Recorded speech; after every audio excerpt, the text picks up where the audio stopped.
interrelationship. Thank you, Paige. There are many interrelationship challenges and opportunities that we really have to interrogate as practitioners within the philanthropy space, specifically looking at community philanthropy. And some of such include, as donors, what is a donor to do? What role can funding, whether that funding is philanthropic, whether it is public, play in supporting efforts towards rebuilding public trust, towards fostering communities that are diverse, communities that are inclusive, communities that are vibrant?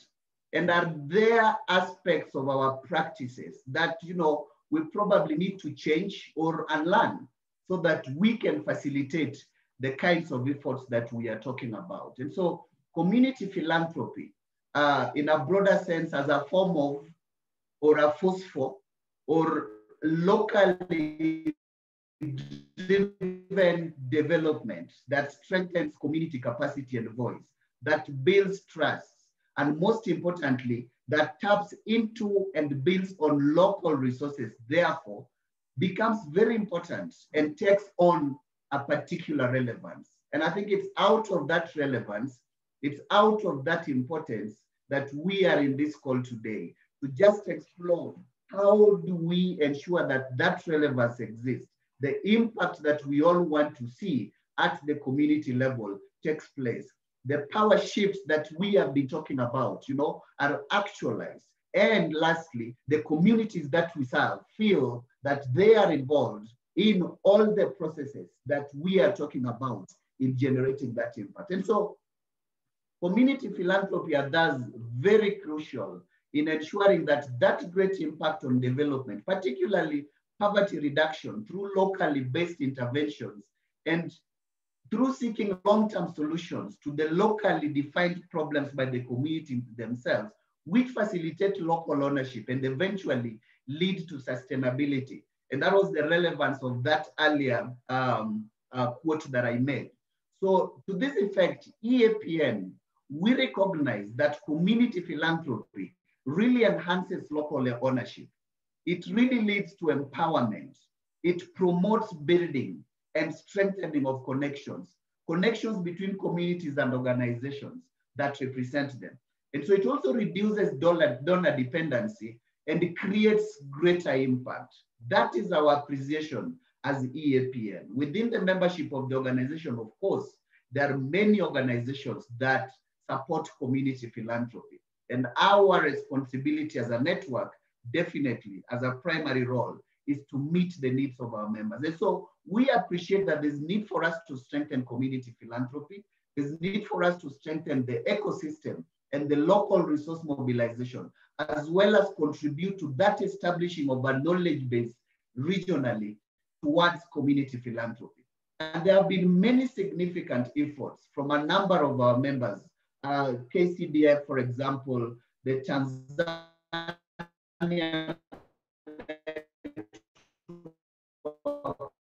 community foundations by USAID, efforts by Bloodwater on some amazing models around strengthening community philanthropy and donor community practitioners engagement. From other funders, for example, the Mott Foundation, Civsos Africa in Uganda, GFCF, who I believe is in this call, the latest efforts, including the Shift the Power conversations, the power of voices that currently is one of the initiatives we are pushing in promoting these conversations that we are having, to formalize these kinds of initiatives as EAPN and support these initiatives for greater impact. We have a big responsibility to play. And so we would like to see the lessons and other knowledge products from such initiatives that our members run, the other practitioners within the space run, transferred and cascaded to greater heights. We would like to see models, these models that we are talking about, being shared. We would want to see organizations leading in exploring innovative solutions towards strengthening community philanthropy.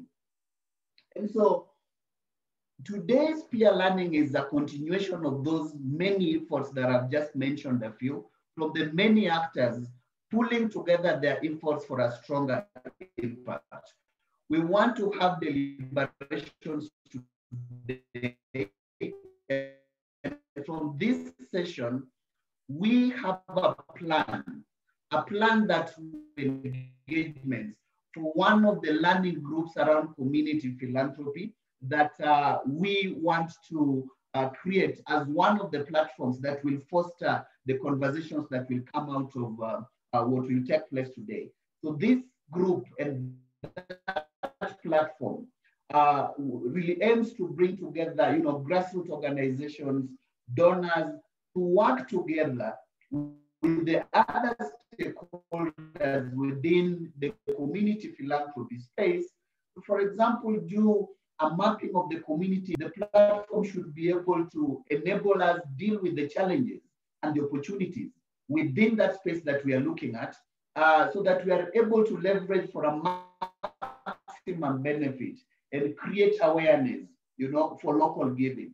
And we want to see how that valuable information sharing, the working models that we are talking about, and capacity issues and gaps that we can collectively meet towards ensuring that this conversation we are having goes beyond the words that we speak today into practical, actionable steps that will strengthen the work that we are doing. And so as I come to a finish and, you know, give it over to you, Taaka, I want to state that this journey, the journey that we are continuing with, the journey that the conversation today forms part of, is thus very crucial for the donors and the community philanthropy practitioners, looking for ways to ensure that our interventions, collectively and individually, produces long-lasting results that are owned and directed by the people that they are meant to benefit. You know, this conversation and these efforts really offer practical advice and examples based on experiences of a variety of donors, like we are about to hear shortly, and as well as some thoughts on how these donors and the community philanthropy organizations at that local level can shift the power while fulfilling their own institutional oversight and accountability requirements.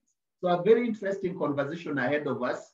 I really want to welcome all of you and say that this is a big platform for us to really showcase what we are doing and come up with avenues and means that will ensure that we move this conversation forward, not as EAPN, but collectively as like-minded individuals and organizations interested in strengthening community philanthropy.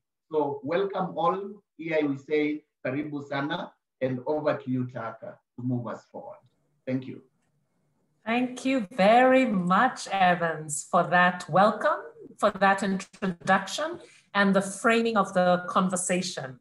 For those who don't know me, my name is Taaka Awori, and I am the East African based in West Africa.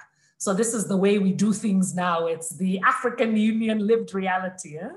So it's absolutely lovely to see you all. It's important we jump into the conversation, but before we do that, I'll just kind of run through the agenda so you can know what to expect. Eh? We have three of our colleagues who will be sharing their experience. So we have three panelists who will take about 10 minutes to really share their models and their learning.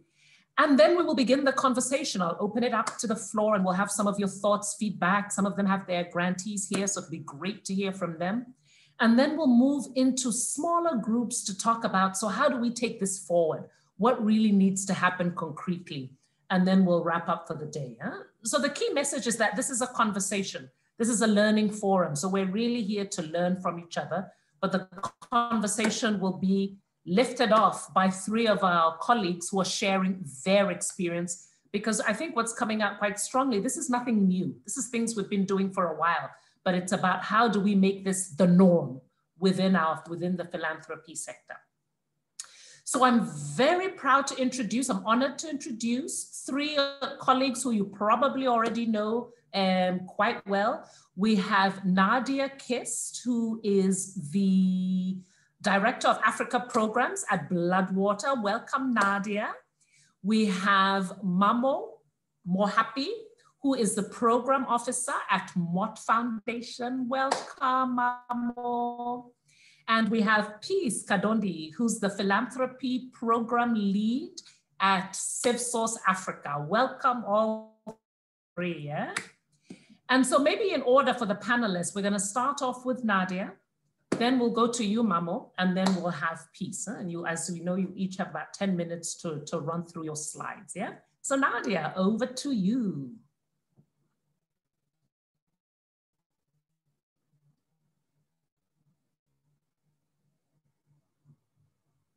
Thank you so much, Taka. Good morning, everyone. I have the daunting task of sticking to 10 minutes, and I have practiced and hope I do well. Just in the interest of connectivity, I'm going to turn off my video. And just again, as Taka mentioned, my name is Nadia Kist. I am the Director of Africa Programs with Bloodwater. And hopefully in this brief presentation, I will take you through an in-depth review of the Bloodwater model of community-focused philanthropy as a sustainable response to the HIV and WASH crises in Africa. While this is not the first time that I'm presenting elements of our model to the EAPN community, today we will delve a bit deeper into differentiators of our approach and what preliminary data analysis is telling us about the impacts we are seeing at community level. Just a little bit about Bloodwater. Established in 2004 by the Grammy Award-winning band Jars of Clay, Bloodwater is an equipping agency that partners in grant making with African grassroots organizations specifically to address the HIV/AIDS and WASH crisis. This connects back to the name in case any of you are wondering: blood, water, HIV, and WASH. Our mission is achieved through strategic objectives that pair grant making and organizational investments with the end goal of maximizing health impacts in communities. Since launching, Bloodwater has positioned more than $37 million of private philanthropic giving to organizations across 12 countries in Africa that are working to expand access to clean water, hygiene and sanitation, as well as HIV care and prevention services. Our current active grant portfolio consists of 6 partners working in 4 countries in the Eastern and Southern Africa region. Bloodwater is dually based in Tennessee in the US, as well as here in Nairobi, Kenya. Now to look specifically at our model of community-focused philanthropy. And I want to give you a little bit of background to how we got there. In 2014, Bloodwater began a strategic review process to determine the best positioning of our resources in an updated context of large-scale investments for HIV and health system strengthening on the continent. Gleaning from our experiences working with a wide range of organization types over the previous 10 years, and with the extensive body of evidence that was generated by the global AIDS response, specifically positioning communities as central for sustained change, Bloodwater rolled out its current model of community-focused philanthropy. Since 2015, we have been applying this funding model that pairs flexible and scalable grant funding with organizational strengthening investments exclusively to African-led and community-driven CSOs. At the very core of our model is the premise that strengthened community-based organizations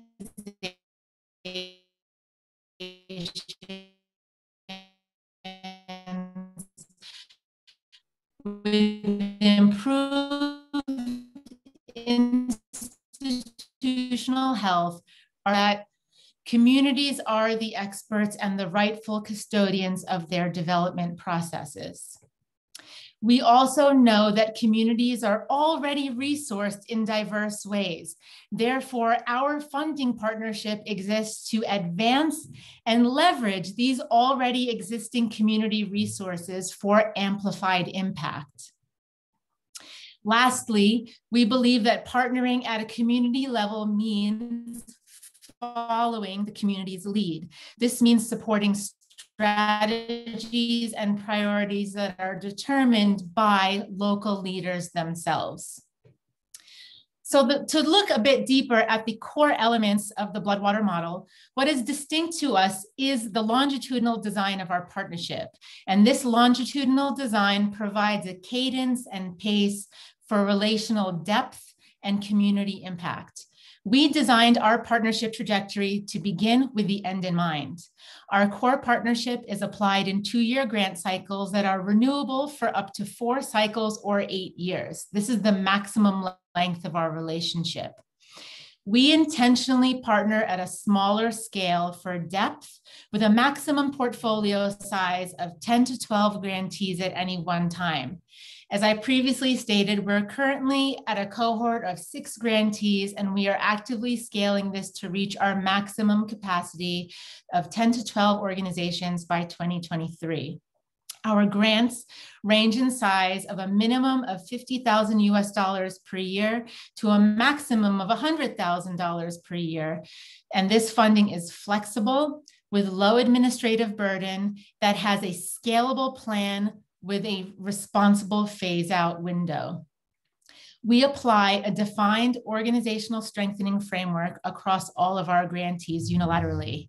This means that our approach to investing in partner health is not ad hoc.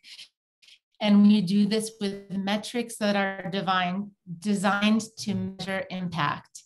Therefore, we see ourselves targeting or developing to expanding stage on the organizational development continuum.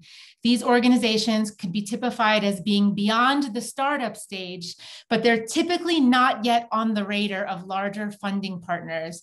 And so in that way, they are really poised to grow institutionally and operationally. We define organizational strengthening as an ongoing process which organizations are engaged to improve existing institutional capacities with the aim of experiencing greater organizational efficacy, longevity, and health. This definition, again, assumes existing strength, existing capacity and expertise, but looks at organizations on a continuum of progress. This continuum also means that there isn't a static point that we're working towards, but rather a view of progress. And it also considers organizations on a whole. This is a visual to kind of depict our two-way process. So our organizational strategy is applied through a collaborative dual approach that is tailored to meet each partner's evolving needs through the length of the partnership. This starts with a broad organization-wide assessment that takes stock of the people, policies, systems, and practices that make up the organization as a whole. Illustrated on the right side is the Bloodwater menu of technical services that offers a mixed methodology of institutional strengthening priorities and learning interests to our community of partners. This is happening concurrently to the left, which is a partner-driven process using a methodology called the Institutional Development Framework. And I'll explain that more in this next slide.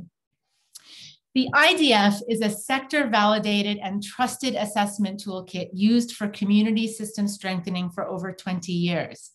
It was developed using best practices and minimum standards of CSOs rather than a complexity of donor-developed tools that are tailored around donor requirements for funding.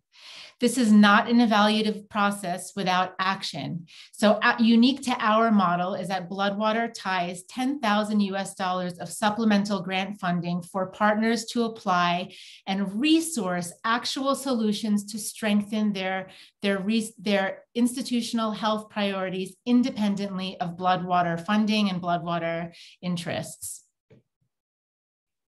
So what does this mean for communities? In the following slides, I would like to share with you some of what our preliminary data is showing us, reflecting on the last 7 years applying this community-focused model of investment. We are still at an early stage mining our data for results and impact. However, these preliminary results support that actually investing in organizations for their health does yield healthier communities with increased autonomy and longevity. Looking first at the investments made over the past 7 years, our portfolio reflected an annual cohort that ranged anywhere between 4 to 8 organizations concurrently in our portfolio. We positioned $2.9 million in grant funding directly into communities through organizations that were being invested in for their operational health. These direct organizational strengthening investments, not including inputs like staff level of effort, are quantified at $570,000.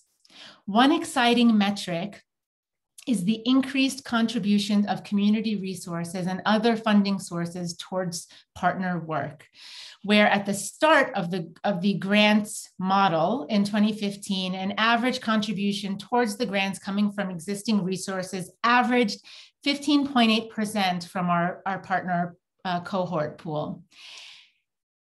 And when we look at this current funding cost share currently, we're seeing that it has increased to an average of 41% across all of the grant partners.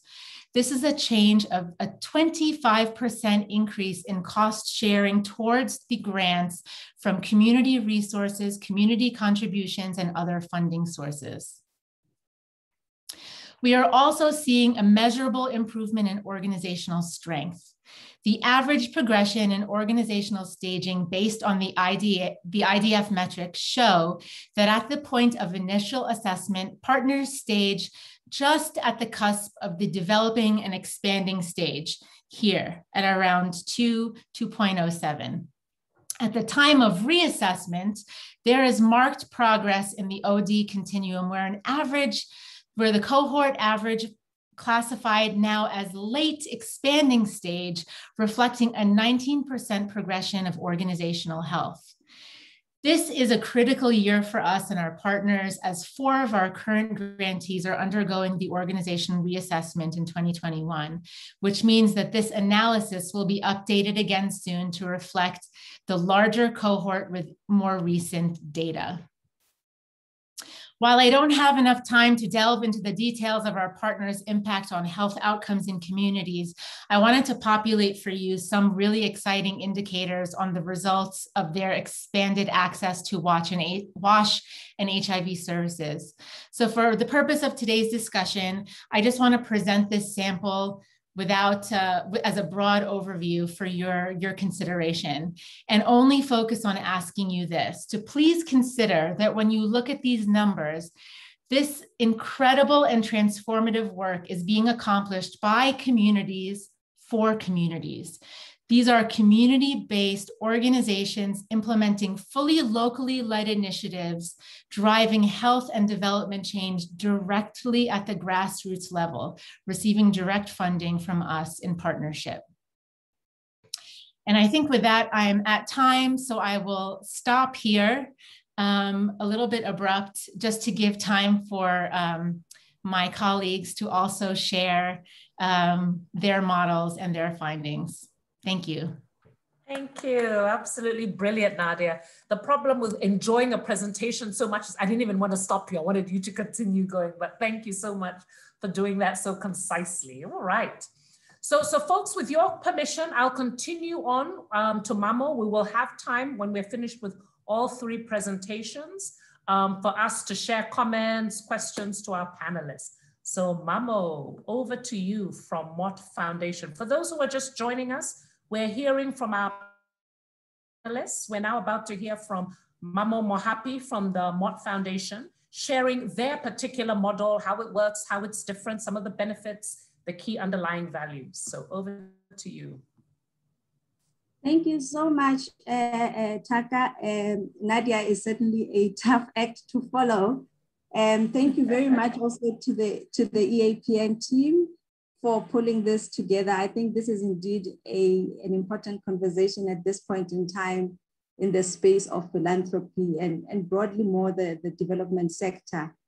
So I am relying on Mike to share a few of the slides that will prompt me as I share some of the experiences and the work we've done so far. Mike, is everything okay? Mike, just unmute and let us know. We always have a plan B where Mamo, you might be able to share. Yes, absolutely. Should I try and do that, Mike? Yeah, let's see. Paige, maybe you can stop his screen sharing. Okay, go ahead, Mamo. Okay, let me just get to the document quickly. Again, welcome to those who are just joining us. We have three panelists who've been sharing. Nadia was just on. Mamo will be coming in from Mott Foundation, and then we'll have Peace Kadondi from Civ Source Africa. We'll then open it up to the floor.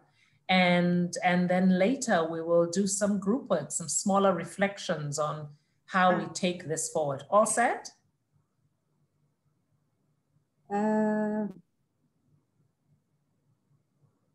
Can I try again? I think it. Yes, do. Go ahead, Mike. Okay, there. We are here. Can you see it? Not yet. We can see you're on the, we can see your folder. Yeah, when you just click on it again, maybe I think open it first. Okay. And once you see it's opened in PowerPoint, then we share. Someone said to me yesterday that Mercury is moving in the planet, so there's all kinds of issues with technology. So just expect, okay, sawa. Yeah, good. So just do it on slide form. Okay, yes. Right. Is that you or me sharing, Mike? That is you. That is me. Oh, it's Mamo. It's Mamo who's doing it. Okay, Mamo, just put it on slide form. Yes. Unless you need to see the notes, which all good, whichever you're comfortable with. I don't. Okay. Right here at the bottom on your right. Keep going to the right, more to the right, one more. Voila. Wonderful. Okay. Yeah. Good. There we go. This is why I relied on you, Mike. No, you're welcome. Again, I wanted to really thank the East Africa Philanthropy Network team for putting this conversation together.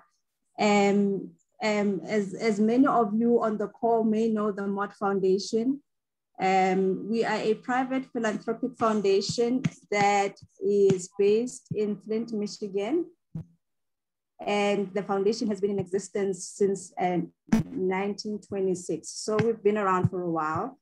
And as you can imagine, you know, as an institution, we've gone through different modes and ways of driving our philanthropic practice. We are based in Flint. We have operations in London, and we have operations in South Africa, and we have been managing a lot of the work that we're doing in the different regions through those offices. So I am the program officer. I work with two colleagues from the South Africa office, and we are tasked with really expanding the foundation's footprint within Africa. So I thought I would open my remarks with a quote that Mr. Mott has been known for, and is basically I would say the founding and the ethos of the institution. And I felt this was an important quote because it does in a way link to the conversation that we're having today, you know, that talks about how we are each connected to the communities we belong to. And indeed, Mr. Mott, you know, is a testament of that, because a lot of his success, you know, was dependent to a large degree on that community, the Flint community. And as you know, the community is the sum total of the individuals that make it. And for us, what's more important even are the institutions of that community, which give expression to how we as individuals in the community engage and connect to one another. I wanted to kind of also share a little bit of a reflection. As Evan opened, he mentioned that this is not something that is new. We've had institutions, including some of the members of the EAPN that are on the call today that have looked at different ways of really driving what we're calling community-based, community-level philanthropy. And as the Mott Foundation, we have also invested in a few of these efforts for a number of years. We have been part of what we call the Global Alliance for Community Philanthropy, which was an initiative that was basically designed to support and really drive the idea of community philanthropy within the donor community. So this was a 5-year initiative. Mott, along with the Aga Khan Foundation, with the Ford Foundation and a few other foundations, were part of this initiative. And we've really learned some valuable lessons, from this initiative that we have now in our different ways as foundations and philanthropic organizations have applied in our practice. I put a few images here of some of the work that has gone into really understanding what community philanthropy means, and some of the work, for example, that the Global Fund for Community Foundation has put in place around the Shift the Power. We are seeing how community philanthropy is gaining traction.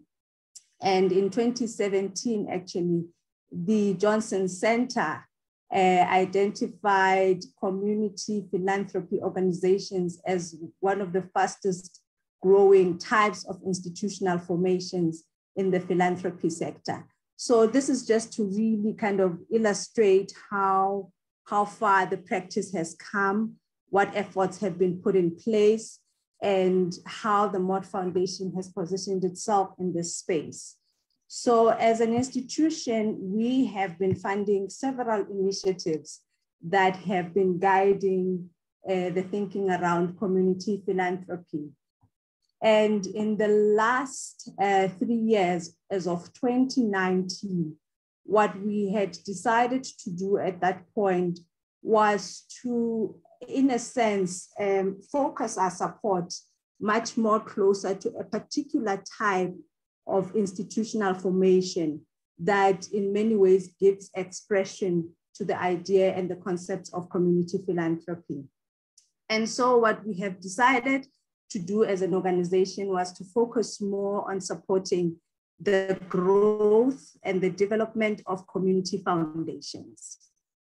And so in our plans, we have decided to focus more on developing the expansion of this field in the Latin America region, as well as in Africa. We have gained a lot of experience over the last few years in supporting the same types of organizations in Europe. So we've had some experience there, and we continue to support that work in that region to really deepen and strengthen. So why community foundations? We have decided to support community foundations and all community philanthropy organizations because we believe that when communities have behind them an institution that allows them to pull together resources,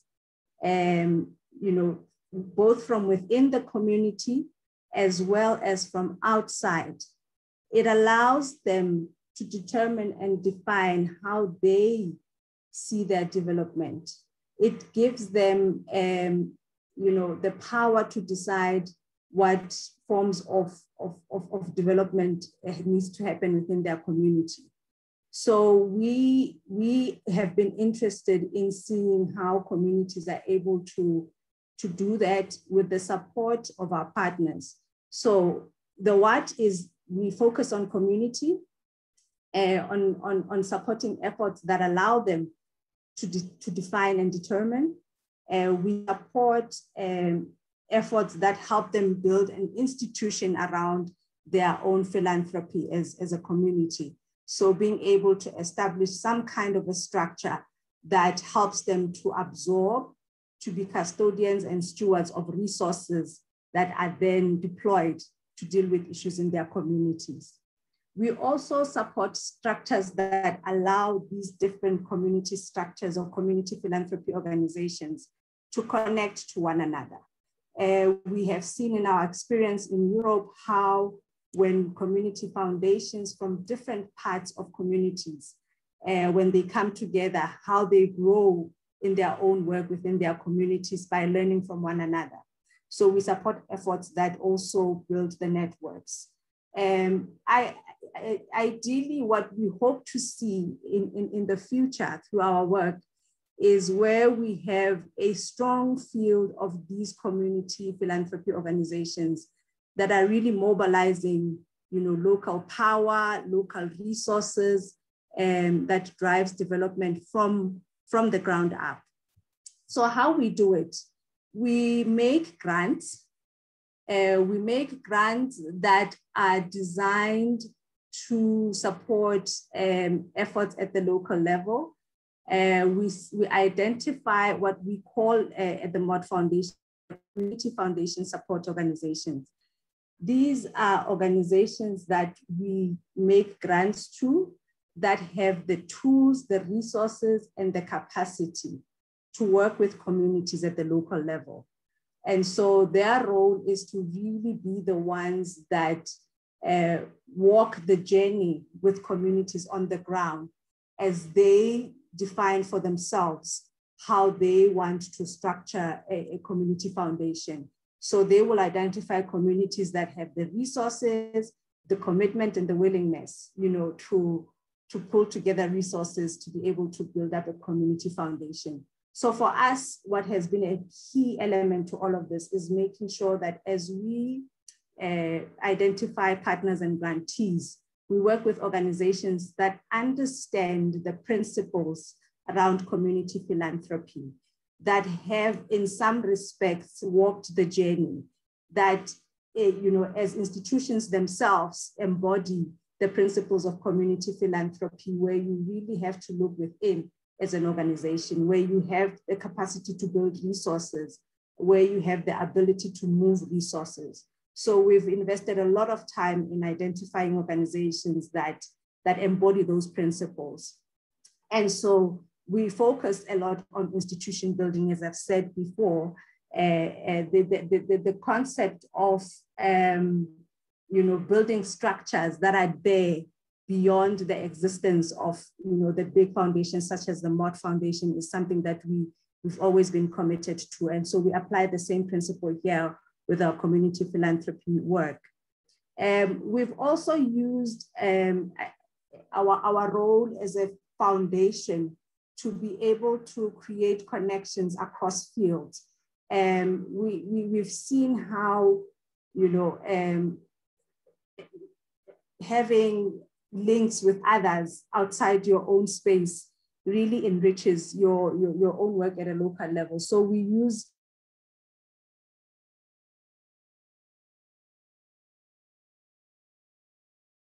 experiences and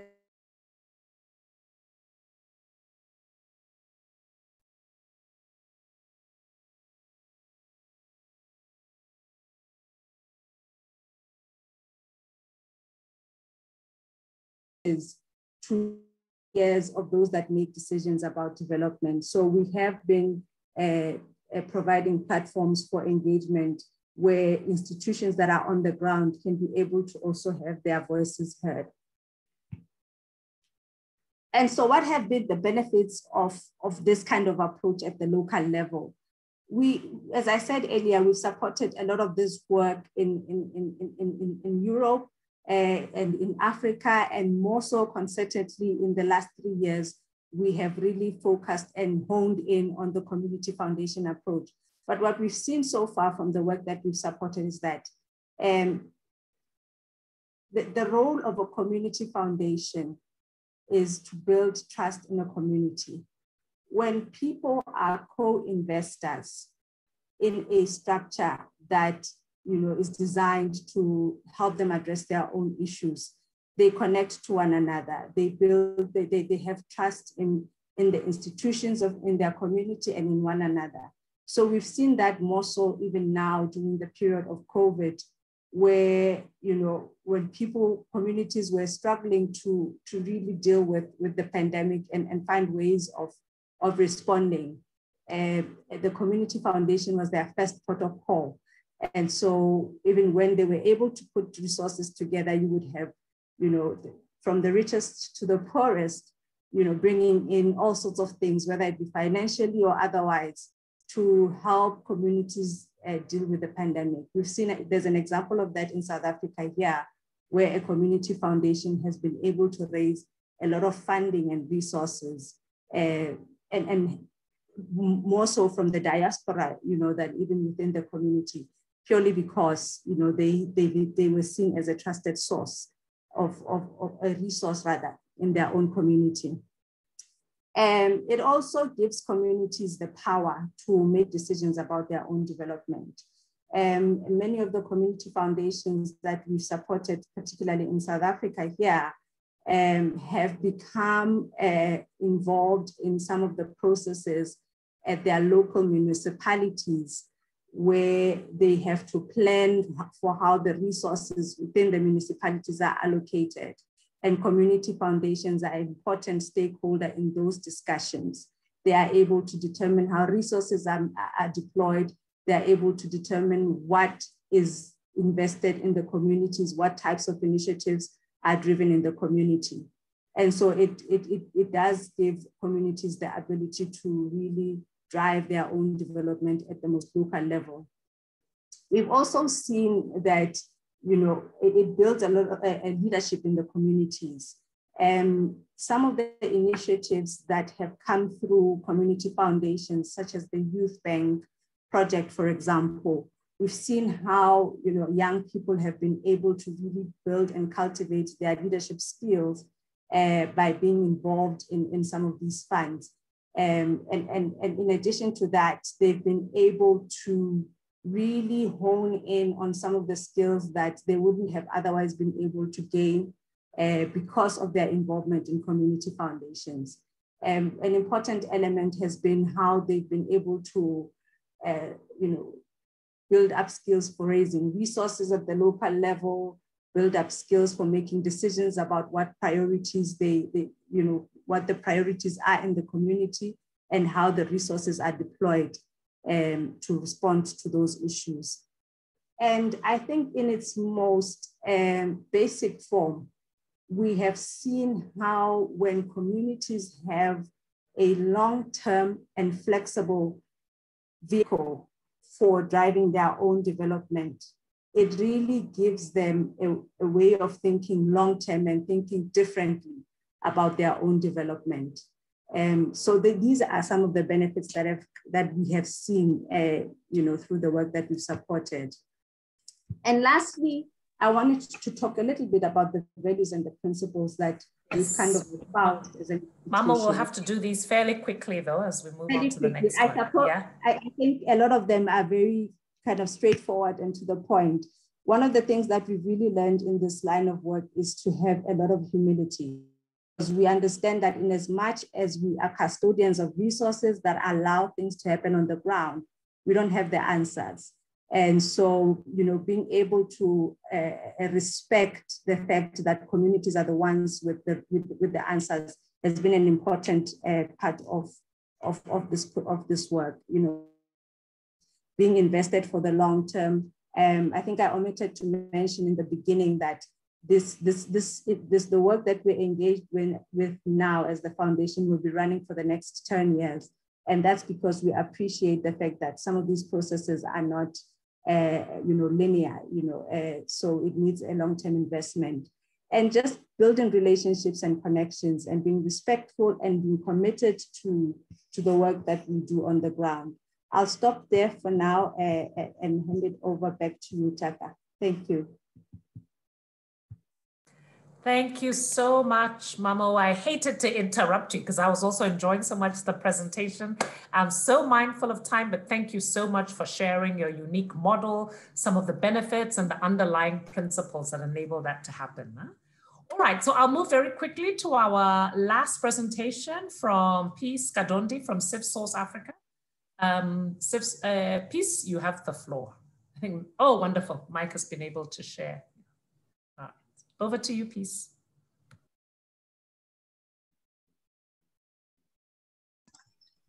Mike, is that you or is it me sharing? I had started to share my screen. It's Mike. It's Mike. Oh, Mike is so sharing. Oh, yes. Okay, yes. fine. That's good. Good morning, everybody. Thank you, EAPN, for having us and hosting us. I just realized we are the infants on this panel as CivSource. When Mamo mentioned that the MOD Foundation has been in existence since 1926, I said, indeed, we are the babies of the panel. But we're very glad to be here to share part of what we do at CivSource, and particularly through our Civ Fund arm. Mike, I am ready for you. Mike, if you can put it on slide mode and just also if you can put it on slide mode so we can all see it better. Yeah. Okay, I can take off my video just to help. Thank you, Mike. Okay, thank you, Mike. So we as CivSource Africa are an independent advisory organization that seeks to refine the practice and footprint of philanthropy in Africa. We've started our journey from Uganda and we intend to cover the continent. And the reason for that is to create a space for authentic civic engagement. We do this in 3 ways, but I'm going to focus on 2. The first is that we have an advisory program, and we realize that lots of people are interested in particularly people in the West are interested in funding Africa and all sorts of programs in Africa. However, because they don't have the context, they don't have an understanding of the culture, of how we do things, it was beneficial for them to say, how do we participate in this funding conversation with knowledge on the ground? Now, granted, most of our clients for that particular service have been people from the West. However, we realize that need exists for anybody who's interested in funding or being a donor in Africa, because sometimes it's just that you need knowledge on a particular community in your village, right? Whether that is, the donor sits in, say, like in Uganda here, you sit in Kampala, and you want to do work in a rural village in Karamoja, for example. You need understanding on that context. And so one of the things that we do at CivSource is that we have an advisory arm that does that. The second, which I will now focus on, that will lead us into the rest of our discussion and conversation, is the Civ Fund. So at CivSource, we started an independent legal entity, which is the non-profit arm of CivSource, called the Civ Fund. The Civ Fund is CivSource's way of implementing its strategy and operating around social justice issues, with providing funds for those kinds of things within the Ugandan and eventually African context. Next slide, please.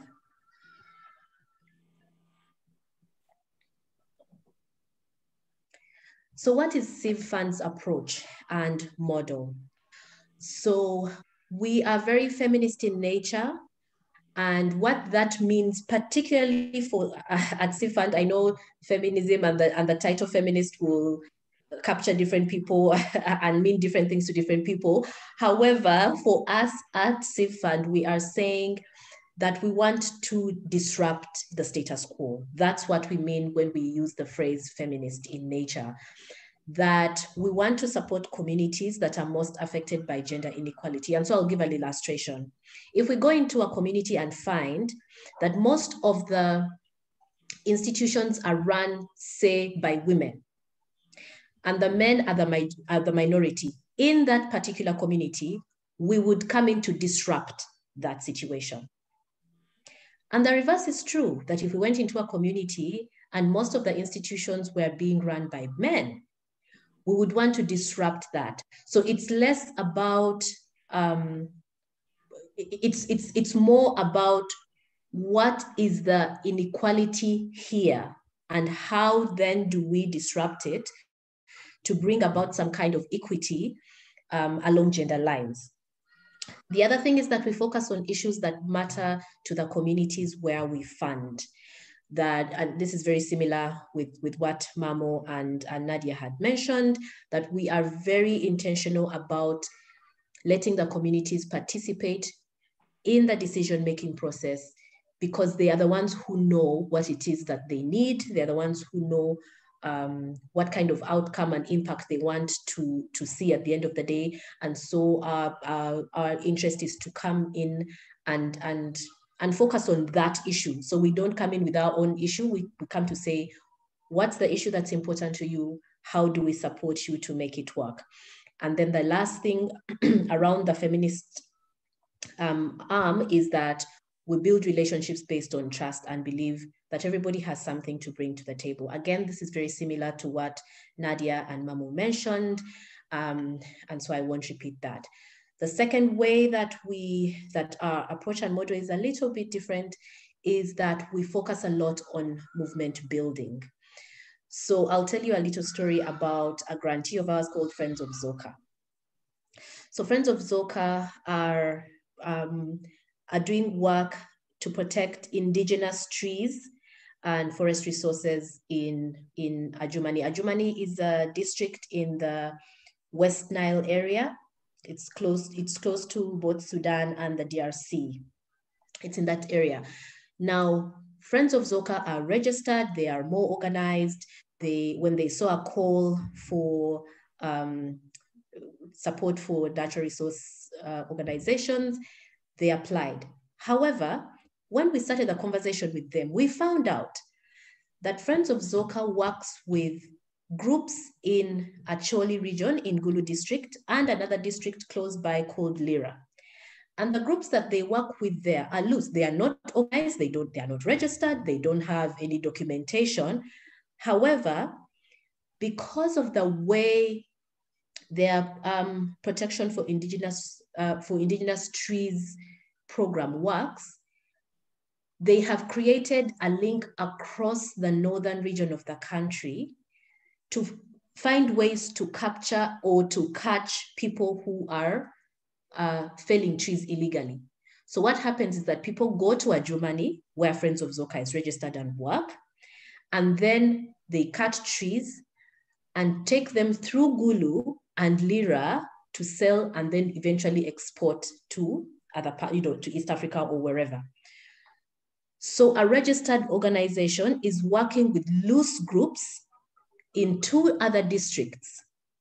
And when we came in, we said, we want to work with you the way you work.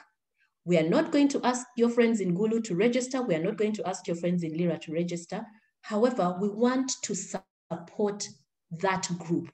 We want to keep you together because you already have a collaboration. You already have, you have a coalition within yourself. You know who you are, you know how you work. And so we don't want to disrupt that. In fact, we want to encourage it.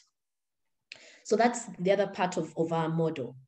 And then the second is that we create opportunities and convenings for different actors within the funding space. And one of the things that we do now is that we have donor conversations, we have donor convenings, and we are bringing people in the donor space together to say, what can we do differently? So we have conversations similar to what we're having now, just for donors in the Ugandan space. Mike, next slide. So what are some of our values? Why are we doing things the way we are doing them? At Civ Source and at Civ Fund, we really do have a daring spirit. We believe in the dignity of people. We truly believe in Ubuntu, the philosophy of Ubuntu. We are audacious. We are willing to take risks and chart new paths. We are reliable. You can depend on us. We believe again in equity, like I explained previously. We have processes that are clear and straightforward, and we are optimistic. I want to focus on that audacious part, because for me, that's the thing I think that separates, that's our differentiator at the Civ Fund. So I'm going to go back to the Friends of Zoka story. when we put out a call for people who are involved in natural resource, preservation and support in the northern part of the country, like I mentioned, Friends of Zoka applied. And then when we looked at their application, we realized they were working with these groups in Gulu and Lira. Because of who we are, because we are constantly charting new paths and we are willing to take risks, we actually reached out to the groups in Gulu and Lira, passed the deadline and asked them to apply. For us, that is an actual, and that's who we are, that's how we operate. We're saying, if we give one group money and then we don't support the others, then we are not helping a movement grow. And so we went out and asked these groups to apply, and they did, and we were able to fund 3 separate groups to continue working together to support natural resources. The other thing I can tell you is that we don't necessarily have to have groups being registered, because again, sometimes communities come together for a particular need at a particular time. So when you say to them, please have registration documents, you must have registered at your local council, the district chairman needs to know who you are as a group. All of that is a hindrance for them to achieve their goal. Friends in East Africa, you may have had a couple, I think 2 or 3 years ago, there was a group of women up north again who protested their land being taken. It was a very dramatic event in the culture there. When a woman undresses, that's a huge protest, and that's part of what was happening.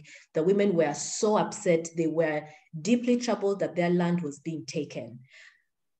As CFund, we identify with groups like that, and we are willing to fund them. So we take away all of the bureaucracy for you must get registered, because if you think about it, those women came together at a particular time when they needed their land to not be taken away from them. So to ask them now, please go get registered at the district, that's not even what they're interested in. All they want is their land to be preserved. And so we are saying we are audacious enough to say we will identify with groups like this, right? Last year during COVID, the other thing that happened was that there was both COVID and an election happening last year in Uganda, for those who may not know. And so because of elections and all of that brouhaha that goes on with elections, we asked some of our grantees to close their offices because already they were at home. It was frustrating, it was difficult, and then elections came around. And because of the nature of their work, some of them were feeling quite unsafe. And so we said, no, it's fine. For a period of time, you don't even need to send us reports. Please go home, please be safe. We will pick up this process in January when elections are over, when it's now much calmer, and then we can keep going. So reports and information that should have come maybe in November is now being picked up in, I think, April, May, and that's okay. Again, we are willing to go places where other people haven't gone and do certain things that traditional funders would not do, traditional donors will not do. Next slide, Mike. Okay, so what are some of the benefits that or impact? I mean, we can't speak for the grantees, but we will say some of the things that we've been able to see on our end. So at the moment, we are running 4 kinds of funds. We are running what we call the Shy Grassroots Fund, which supports grassroots organizations to do natural rights support work in the northern part of the country. We are running the Kuonyesha Arts Fund, which supports artists, and then a corporate accountability and a resilience fund. Because of the way that we fund those underlying values and principles that I spoke about earlier, we are able to reach your unusual grantees. So previously, traditional donors will say, we want to support maybe artists whose work speaks to gender-based violence. Great, and that's wonderful. However, what if we just said we want to support artists who are doing work that promotes social justice? That's it. That's broad, that's huge. Social justice means different things to different people. And so one of the things that has happened in the last round of the art fund that we ran, we had artists, we had hairdressers, we had editors, we had makeup artists, we had painters, we supported a comedian, like people that you ordinarily would not, they wouldn't be able to access traditional funding, honestly, because the funding is extremely restricted. You know, the parameters are set by somebody elsewhere, and it's very confined to a very specific. Sorry, what just happened? My slides went away.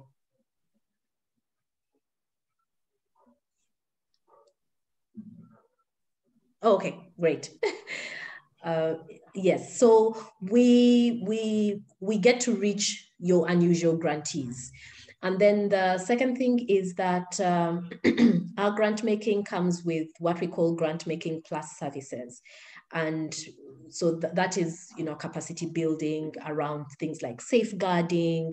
We have conversations with grantees around, sometimes it's registration conversations, because like I said earlier, some of our grantees are not even registered, but then some eventually say we are interested and we walk that path with them.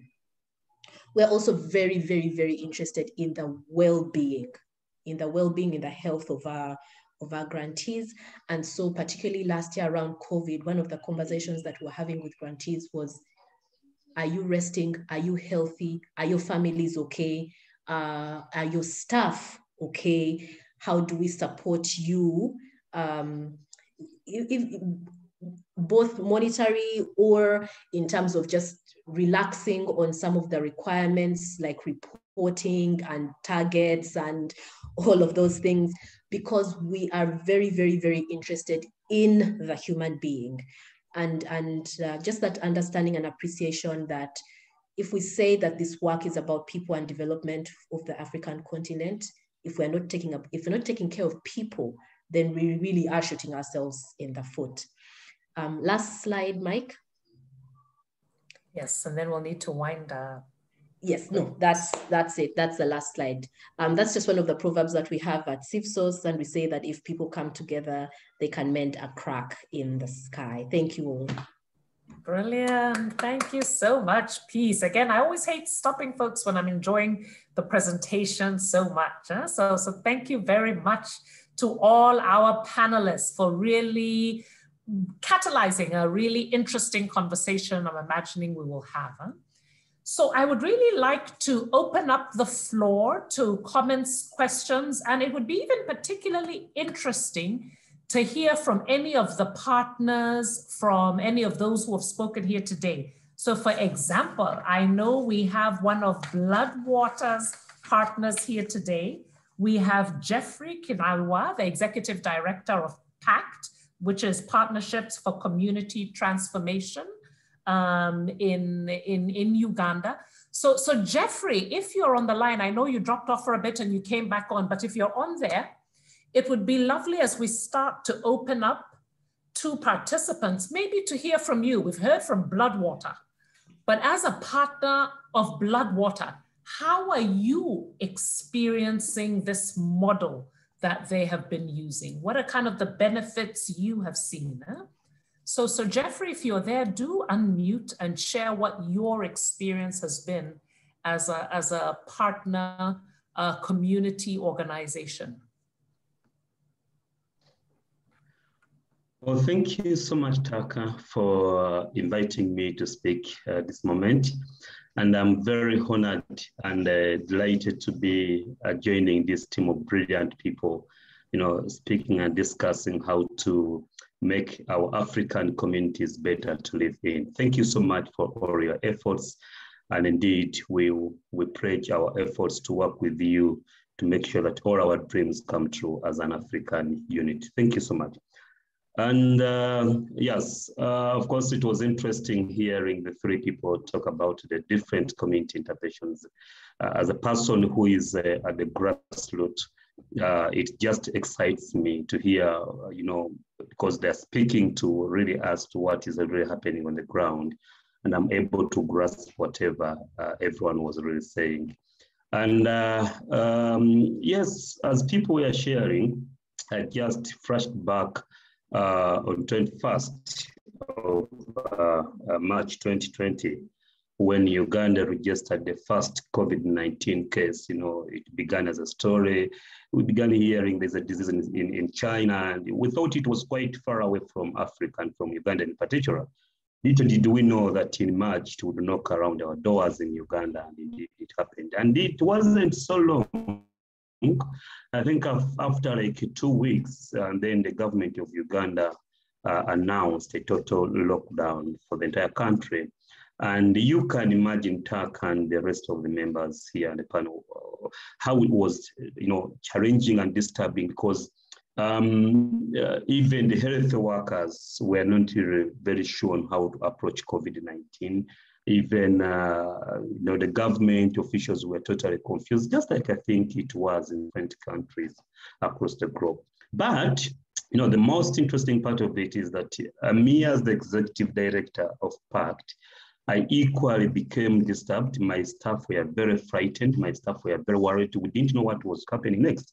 Are we going to close offices and all go back home? But what are they going to eat? How about the programs we had started on and things like that? So in brief, there was a lot of confusion. But the reason why I wanted to begin with that story is that that was at a time, of course, I always knew Bradwater as a unique donor or a unique partner.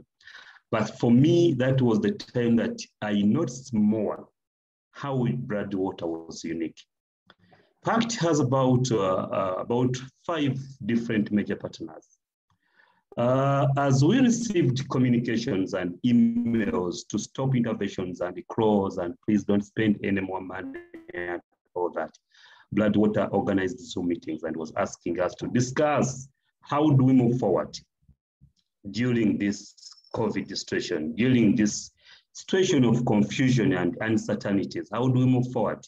So we really had to sit and discuss. And within that period, as the head of the institution, I was attached a coach, an international coach, to coach me through this crisis and support us and move through. So the coaching services that were extended to me moved a long journey in supporting my team at PACT, and then also supporting the family members of my team at PACT.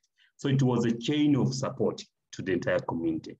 Now, within the first 2 sessions, personally, I had gained the confidence because I was able now to realize, there are also people getting cured from COVID-19. Probably that's good, There are also people recovering.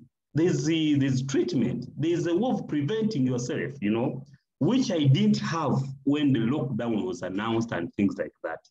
So that was a very key mileage to me from Bradwater. In their approach, in the way they work, it was very interesting, it was very helpful. And I must tell you, PACT as an institution emerged very prominent. Everyone got to know more PACT during the COVID-19 situation than it was before. We are now well known. We are now very visible in the area where we operate in 7 districts. But because of our intervention during COVID-19, it was really great for us. So I wanted to begin with that to show how Bradwater practically engages people in planning, engages communities in planning, communities, local leadership, opportunities to grow, creativity, innovativeness is something very great that is unique with Bradwater.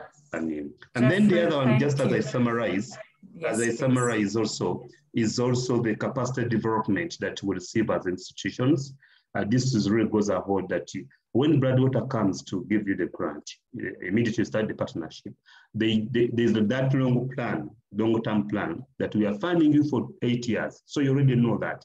But they want to plan, by the time we leave you in the 8 years, where do we leave you? So our capacity is built through the different programs, exchange visits with other partners and learn, partner summits, personal coaching, as I've said, webinars, and things like that. So there's that holistic involvement of everyone, which I think really stands out, and they treat us, the partners, as real partners. Fantastic. Thank you so much, Jeffrey, for that sharing and for bringing it so vividly to life in terms of what does this feel like from the perspective of a partner at the grassroots level, and how does that actually have an impact both on strengthening your institution, but in your case, I think what you're also bringing up is your own leadership. So thank you for that sharing, Jeffrey. So folks, the floor is open. The idea is that this is a learning forum. We are learning from each other. Our 3 panelists just launched the conversation, but it's really for all of us to share our experiences. So you can unmute, share comments, questions. I have some questions for the panelists, but I don't want to dominate. I want to hear from you all. Also feel free, if you want to put it in the chat, if your network is not supporting you, do put your questions or comments in the chat, but the floor is open now.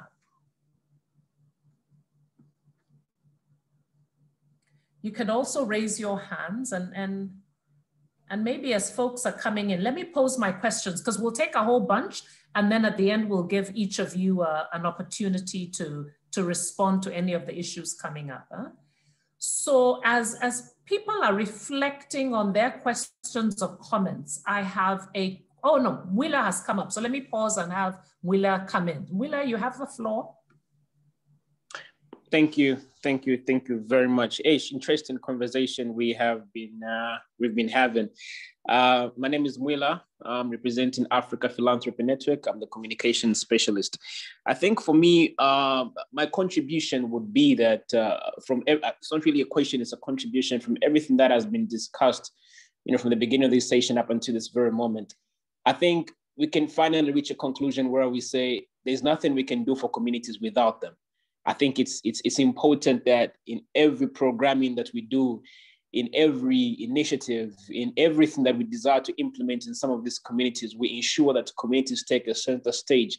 We cannot be the inevitable solution to society's inevitable problems if we don't inevitably involve them. So I think for me, my submission would be, let us continue on this path that we have taken, because community philanthropy in itself is definitely the future to the Africa that we want to see. Thank you. Brilliant. Thank you, Mwila. Well put. Huh? Nice. So just come on in. Michael, go ahead. Hello, my name is Michael Ruben. I'm based in Tanzania and I work with a local organization. I would first of all congratulate the presenter. Very excited to get and learn experience from them. But I have 2 area of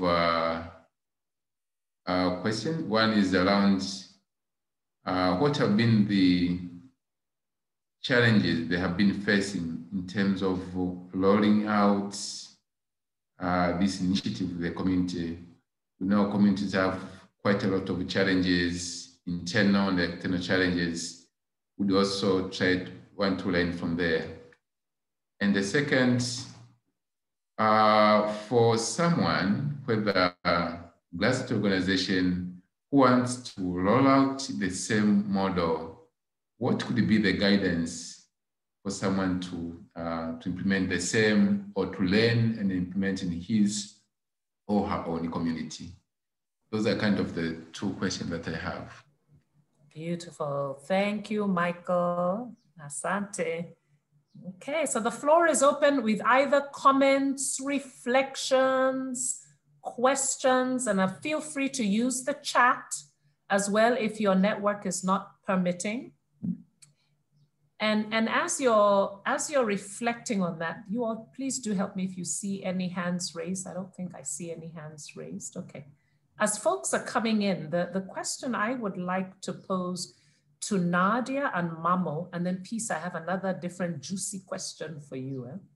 But for Nadia and Mamo, the question I have for you both is that often we see that the challenges that communities are facing at that level sometimes caused by structural inequities that need to be addressed at a national level, potentially, in terms of change in policies, legislation, government budgets. So the question that I would ask both of you is, how do you support your partners who are working at the community level to address some of these structural inequities that they are facing? So those are the two for the two of you. And for peace, I love this idea of the audacity, the audaciousness. So similar to Michael's question, what keeps you awake at night, Peace, as you're on the cutting edge as an organization in terms of this audacious grant making, giving to those who are not registered? So what's keeping you all awake at night, and how do you address some of those challenges? I'm seeing more comments in the chat from Sarah Nekesa. Is saying very exciting presentations, particularly like CivSource work.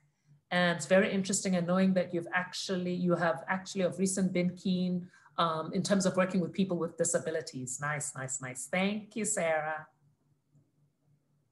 Grace has a question to all the panelists. Have you had the opportunity to address the building of community trust? This is an interesting one, especially in community projects that involve high investment amounts. What was your experience? That's Grace from KCDF. Thank you, Grace.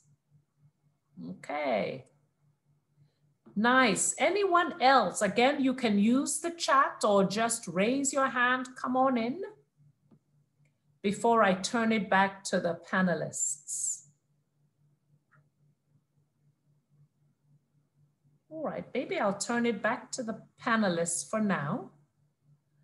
And while we wait for some more comments from the floor. Okay, let me start backwards this time. So Nadia, I'm not gonna start with you. Peace, I'm gonna start with you this time.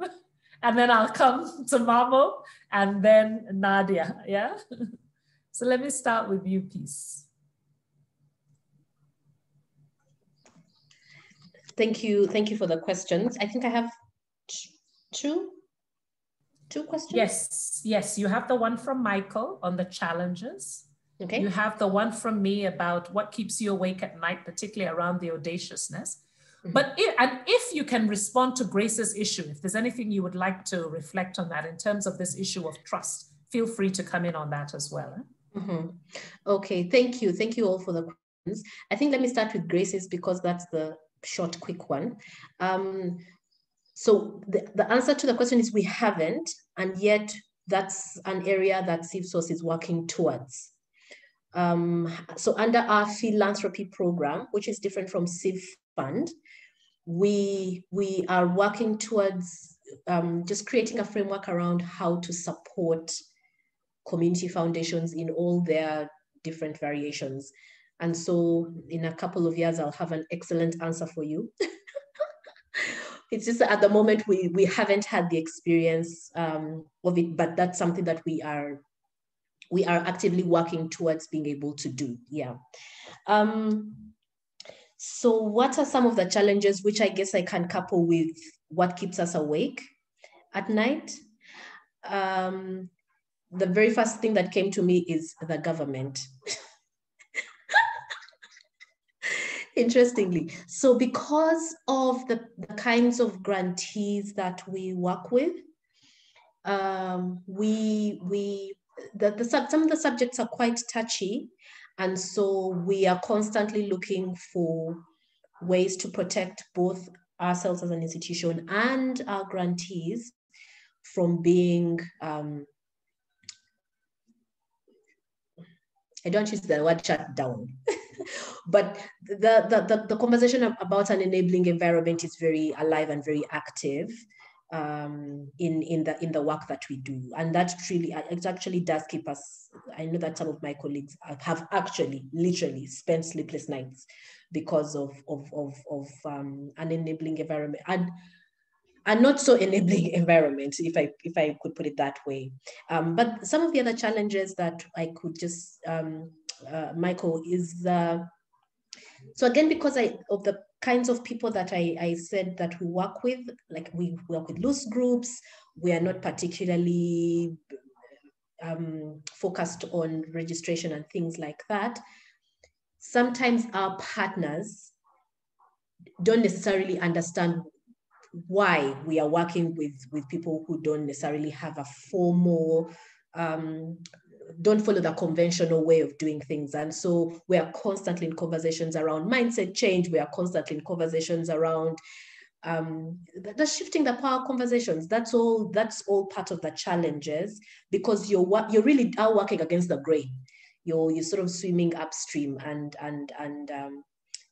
the community and the society has a certain way of thinking, and you're introducing something new. And so it takes time. It takes time for us to be able to have a common mind and a common way of doing things. Yeah.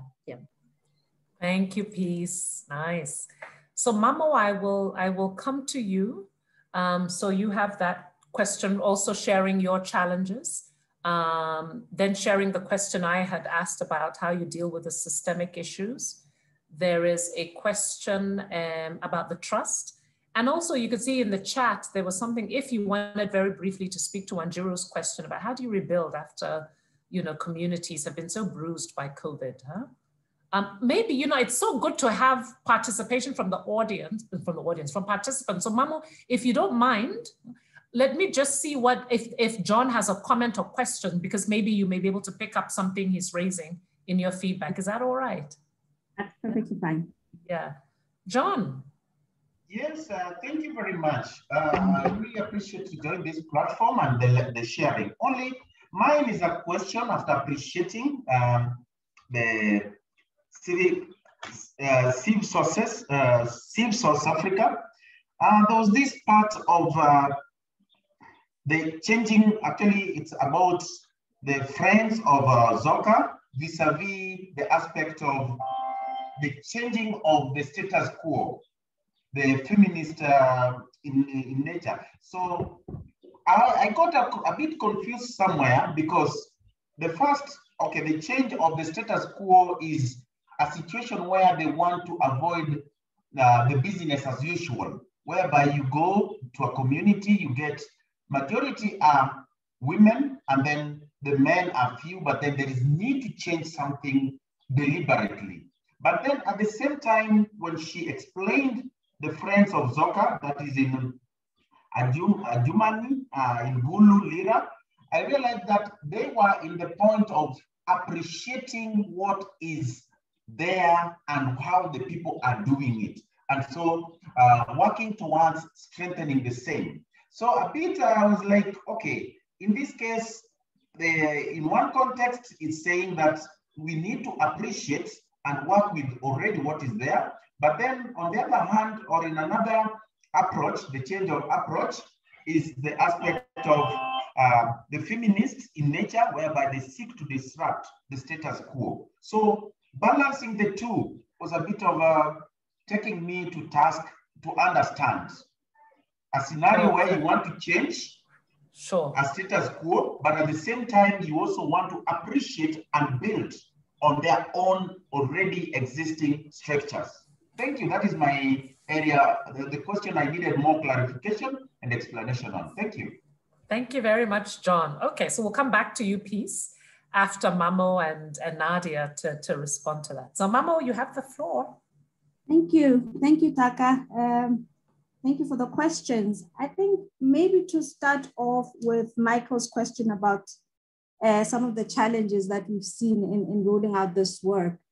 I mean, for the Mod Foundation, because our emphasis has been on, finding, I would say, the spark and the gems, that are able to build institutions. The challenges that we've seen has been that identifying, that energy is an involved process. It's an involved process that our partners are having to really delve into and really immerse themselves in.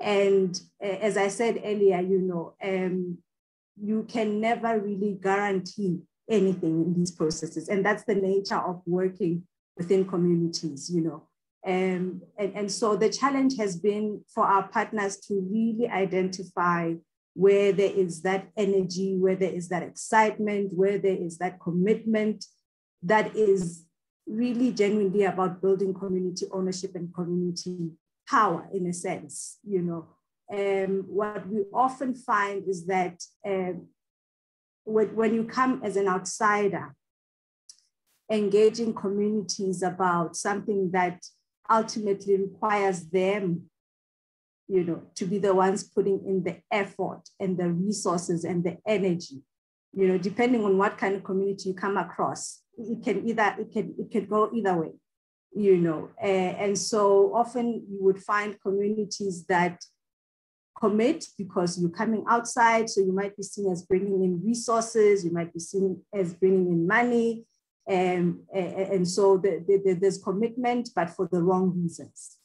Commitment that does not appreciate the level of investment that a community needs to put into this. And I think the one thing that I did want to mention also is that we are very much aware of the realities on the ground. We're very much aware that, we're talking about communities that have gone through the most.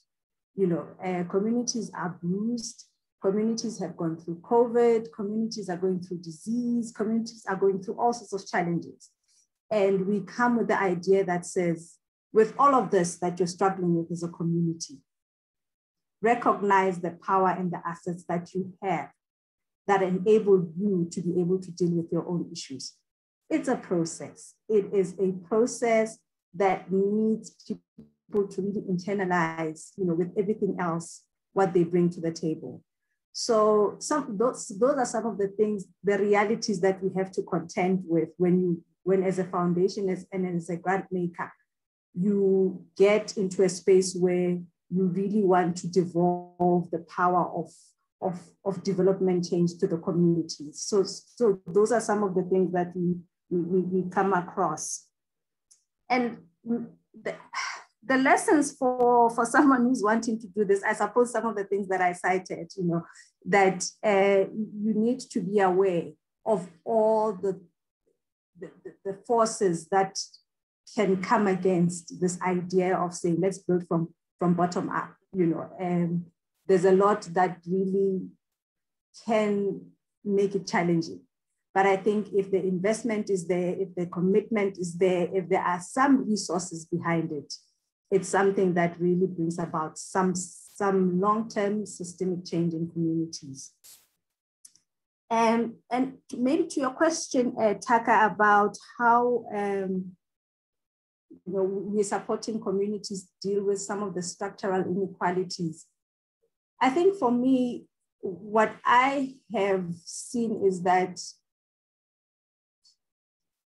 in a lot of instances, when communities have something that they bring to the table,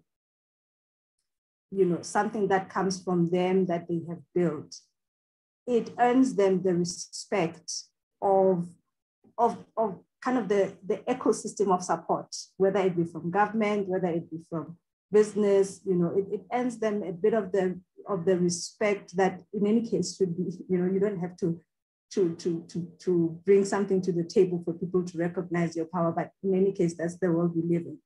It does earn them the respect. And we've seen, in maybe in small incremental ways, how that has built up communities and community structures being able to really get involved in some of the discussions about policy, perhaps at the very local level. We've seen that. But as an institution, also as the Mott Foundation, in the way that we work, we're trying to kind of make the connection between what happens at the local level and how it connects to things that happen at the national level, and then how that impacts policy, which is why, in as much as we're supporting kind of the building of this movement of organizations at the local level, we've also recognized that there's a need for them to be able to connect to something bigger that gives them more voice, that can allow them to engage in policies. So it's really about building, that that strong movement that can really move, you know, at different levels to address some of these more deeper issues that only policy can really change. Brilliant. Thank you, Mamo. And then I'll have Nadia. Thank you so much. There's so much rich contributions already. I don't want to duplicate what Peace and Mamo have already shared, but I would also like to just first respond to that question on the structural drivers of disparities and inequality. This is really, I'm so glad that you raised this question. This was one of the reasons that really catalyzed our focus on direct community level funding. So for Bloodwater, our model, as I think more distinctly different from the other organizations that presented this morning, is that our mandate is really very health-centered as the entry point for a more, you know, holistic approach to development responses in communities. And in the context of HIV, structural drivers of the epidemic are really linked to inequalities and disparities socially. And so for that particular reason, there was a deliberate choice to work with civil society organizations because of the mandate that they hold more broadly and historically in terms of being an influencer of policy change processes, advocating for the needs of citizens, and really taking government processes and policies to task at different levels, as Mama was saying, be it, you know, at the sub-district, regional, national, and beyond. And so the posture that we take is that we recognize that kind of long-term influence and change can only happen when it's really being supported at the community level. And so we position our resources there for that purpose, with the hope that our partners are the ones that are owning and driving and prioritizing strategies and discussions and actually owning that without, so we don't really we follow their lead essentially. And that is our posture in everything that we do, is really that they are the ones that are the experts. They are the ones that have the vested long-term interests in the communities. They will be there long before any funding partner that works with them will be there. And so everything that comes, as Mama was saying, must come from the communities themselves, must be pulled together, the existing resources, existing interests and priorities, and let that kind of generate upward to see this long-lasting change. I also wanted to talk about just Grace's question about trust. That is something, one of the reasons why, if for those of you who are at the East Africa Philanthropy Conference in 2019, we presented this in a plenary session. One of the reasons also why I advocate so much for this model of community-led and community-focused investments is because there is this misnomer that organizations that are working at grassroots level are less trustworthy or have less capacity to deliver on grant agreements or to manage money. And that's not been our experience at all. The approach that we've taken is really one that is looking at, again, providing flexible funding with very low administrative burden. So we take a standards-based approach. We're not holding organizations to very complex systems that would be anything beyond what they're required for minimum best practice in accounting and financial management, even that would be required just for government reporting and due diligence. And when we take that approach, we're really allowing organizations to shine based on what is required of them minimally, and then to be able to then demonstrate that they do in fact have all that it takes to manage funding well. And so we've not had any issues with that. We advocate, and then connecting to the question on how to replicate this model, we really advocate for this minimum standards-based approach, one that really takes away the complexity of administrative management, restricting funding so that it doesn't allow partners to position resources where they are most needed. And I think just one thing to add to this issue of scalability and how to replicate models to position more resources in communities. One of the things that is coming out for me so clearly in this session, and I hope for everyone else, is that there are so many different approaches to community philanthropy. It is not one static definition, but really that there are various streams and models and methodologies that are really all going back to what Evans opened up with, this idea of positioning resources in the hands of communities to lead and drive their change processes. And so to be able to take that to scale, and to replicate it, my advice would be for organizations that have the ability to position resources more flexibly, let's do this in a way that is extending reach.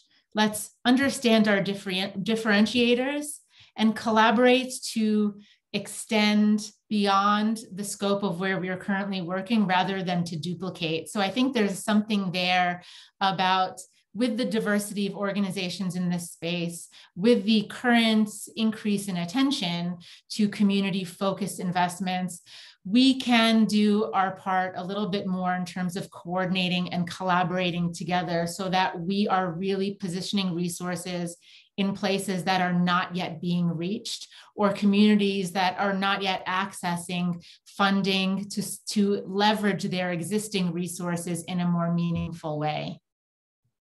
Nice, thank you, Nadia. And I see a lot of what you've been saying is being echoed in the chat by Michael and by, I'm assuming J.A. Jackie, is that you? I think that's Jackie Asimwe, but I'm just kind of guessing there. Yes, it is me. Yes, Taka. Welcome, welcome. No worries. And we're also noting the very important points in the chat by Portia. Portia, welcome. Noting some of the challenges around financial dynamics, having us reflect on, some thoughts about the recent grant donations by Mackenzie Scott, the ex-wife of Jeff Bezos, Amazon, but all well noted in the chat.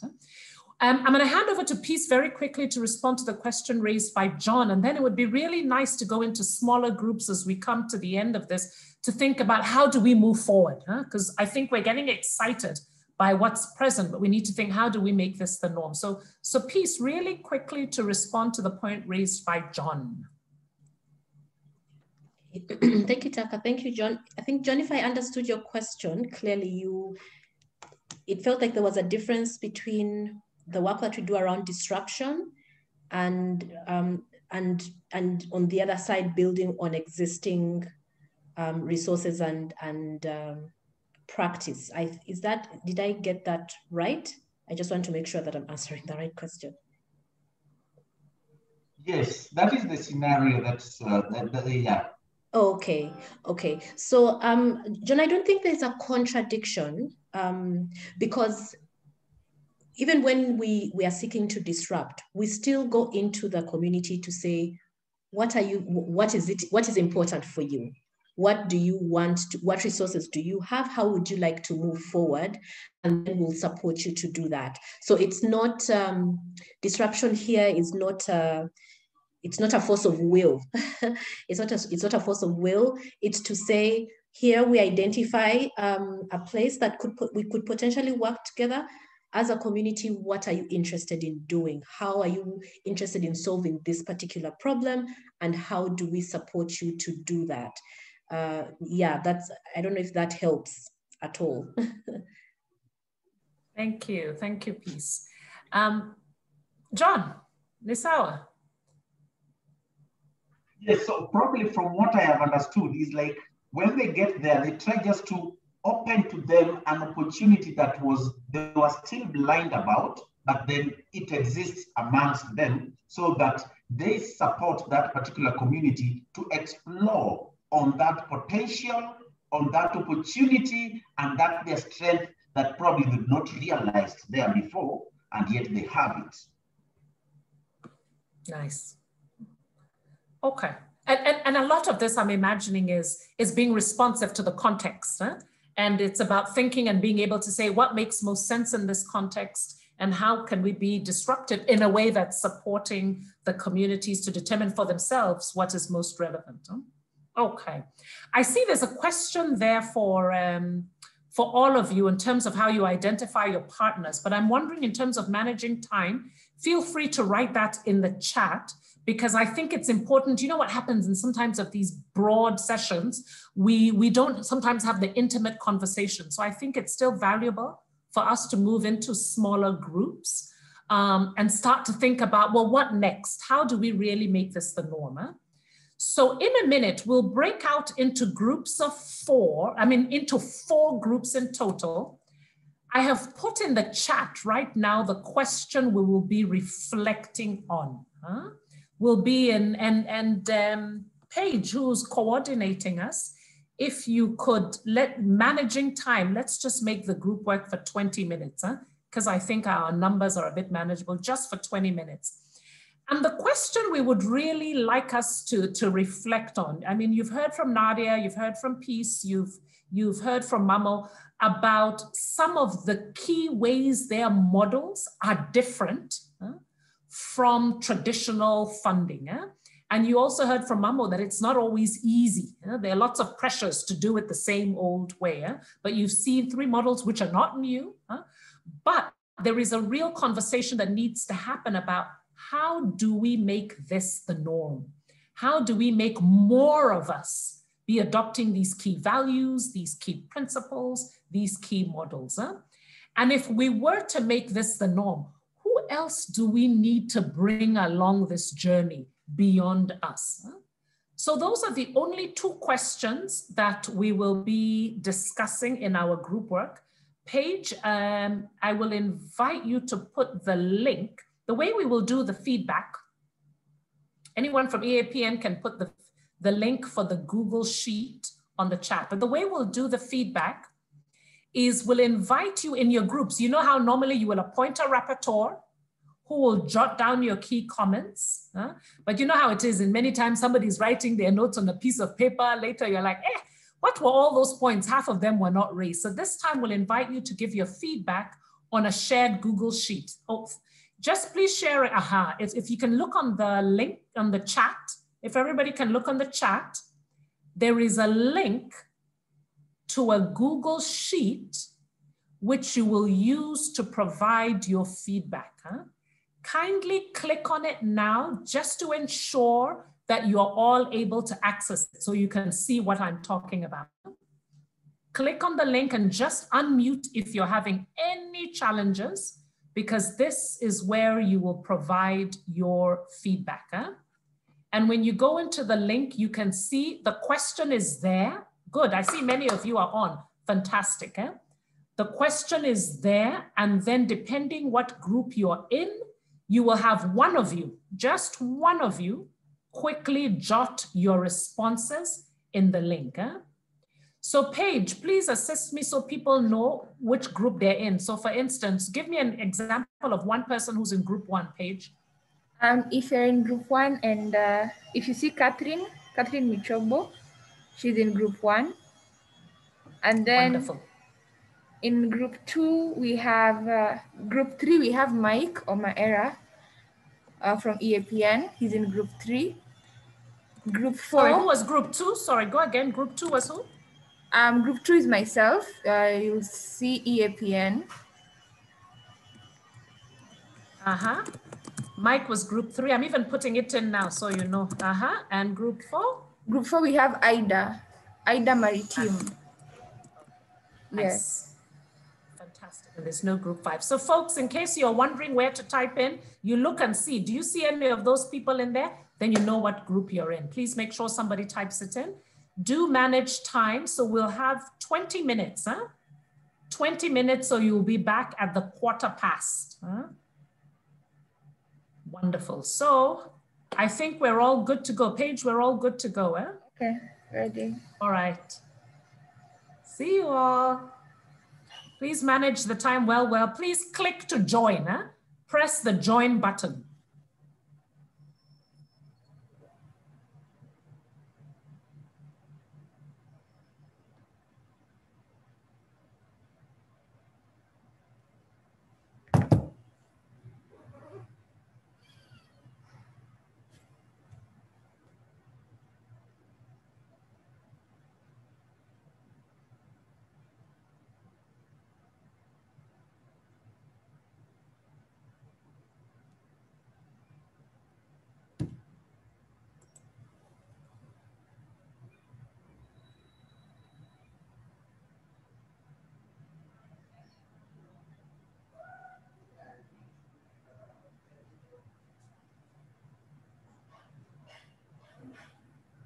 Okay, so Paige, you may need to assign BT, whoever BT is. Yeah, just a question, Taka. Yes, dear. Some people in the group are saying they have not seen the question. But it's right at the top. Okay. Let me write on it. Yeah. In capital letters.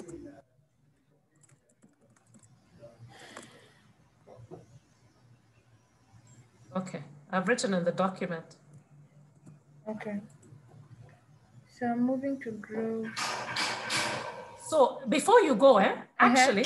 I'm going to group 2. My group is empty. Why is that? No, like we don't have someone to support them. Because it's good if you're able to be sending me. Okay, let me send you then. Let me send you to group 2. Send me to group 2 to make sure they're fine, and then I'll come back. Oh, I see, yeah. Send me to group 2. I'm looking for you. There I am. I should, okay. Let me join. I can join. It's okay, dear. Yeah. I can join. Okay, just handle group 2.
Taka,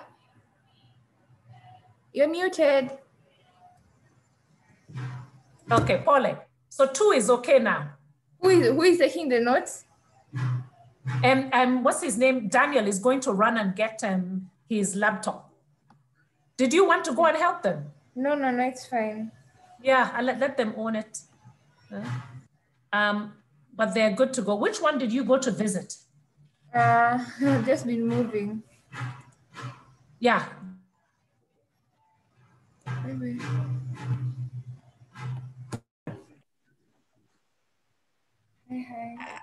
I was. Oh, is Paige letting us know we are being recorded? Is that what was happening? I think that's what was happening. Yes. Oh, okay. That's fine. No, I mean, I was saying I was hoping that between Lewis and Doreen and Wanjiru and Suma, just share. I really have talked a lot, so yes, you have. So to just hear from the rest of us, just some thoughts around what it is that you've heard. I see Wanjiru has a hand. Yeah. Can someone repeat the question? What the task? What you're supposed to do, so that you can refresh again? Okay. The question was, what needs to happen for this to become the norm, as in what we've been discussing all along on moving from the traditional way of doing things. So what needs to happen for this to become the norm in the philanthropy sector? And how we can bring others along. Yeah. Maybe as you think about the answer, we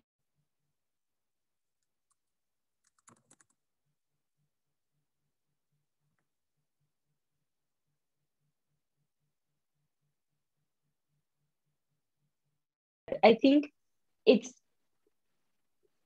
starts with it affects the policies and everything. I think whoever is supposed to be brought on is the management to understand where the community is coming from, to understand why the community do what they do, and also have an understanding between the organization and the community on how to manage event funds that are given for a particular project that they are already doing. If at the ground there is already an impact, then I don't think an organization giving funds for a particular project would be hesitant to give funds to that particular organization. So if there is an understanding between the management and also the people at the ground, the people who are doing the project, because we can't call it an organization per se, it's a group of people. If there is an understanding between the group of people and also the organization that is giving funds, that would be easy. I don't know whether I'm making sense. Maybe you can let me know. Which question are we answering? How do we bring others on board? Yeah, how we bring others on board, and who are these people who are supposed to bring on board? So I'm thinking the management should be on the loop, because like if I give an example for Kenya, mostly we will get, if I'm a consultant in fundraiser, you will find that we're being told if that organization is not structured, if it doesn't have papers, if it is not legit, if it doesn't have anything to do with the NGO policies and all that, don't do anything to them.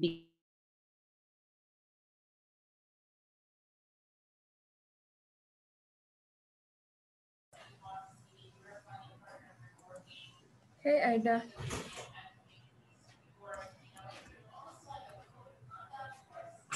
I was just with Ida and I've given her the link. Ah, okay.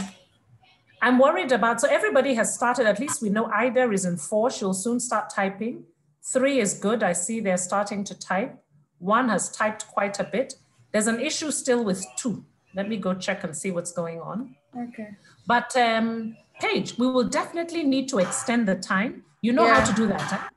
Please tell me how, I think at a certain point, it will ask you whether to bring people back, something time is up, and you say no. Ah, okay. I think that's it, because you can't go now into the settings, but I think... Yeah, I cannot go into the settings now. And I think it will give you a time to, it'll say close breakout rooms or something, and you just say... Okay. But let me quickly go into 2 and see what's going on. Okay.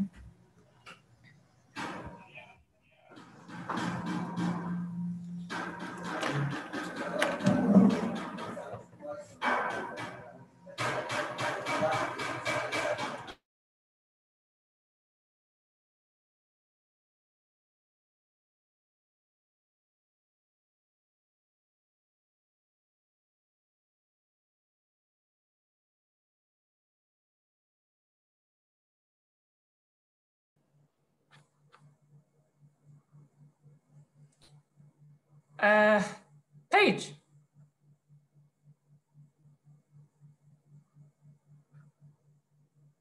Paige. Paige.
Paige, are you there?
Hey Chaka, I can't add the time. I'll have to do it in settings. Okay. So they'll just come back. All righty, no worries. Maybe we'll just take what we have. Yes. It's all collective learning. I think the biggest lesson is that we needed to pick the facilitators within the groups who could type very fast. Yes. Well, yes. Yeah. I think that's the lesson here. Nice. Yeah. Yes. Yeah. Okay, no worries. Okay.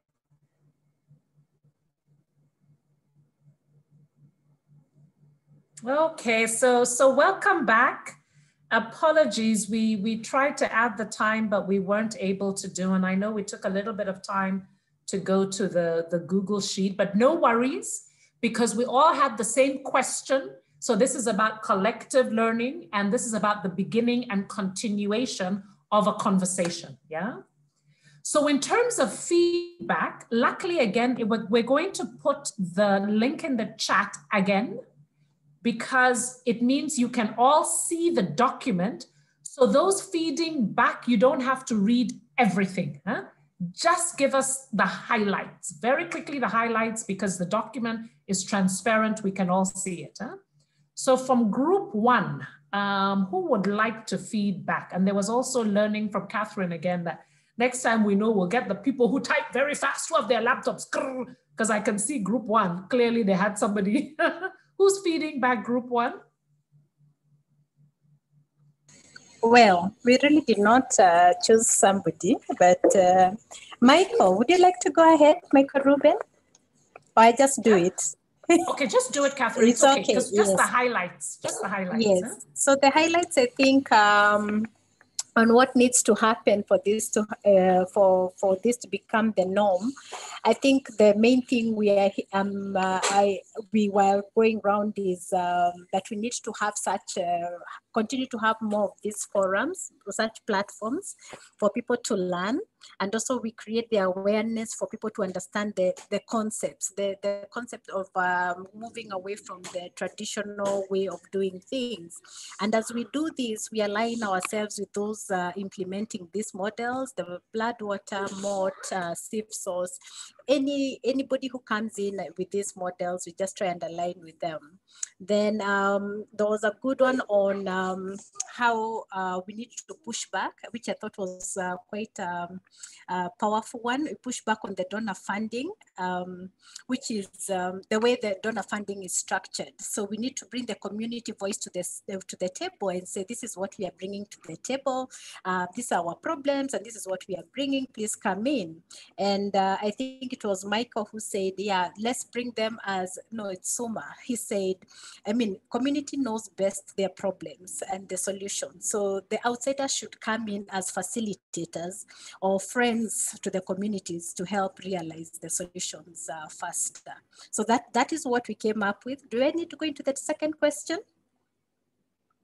I think that's all right, because we can see the list of who, but lovely, wonderful summary. And can I invite EAPN to please save quickly a copy of the document before somebody by accident deletes everything. This is an important resource that we all need. Eh?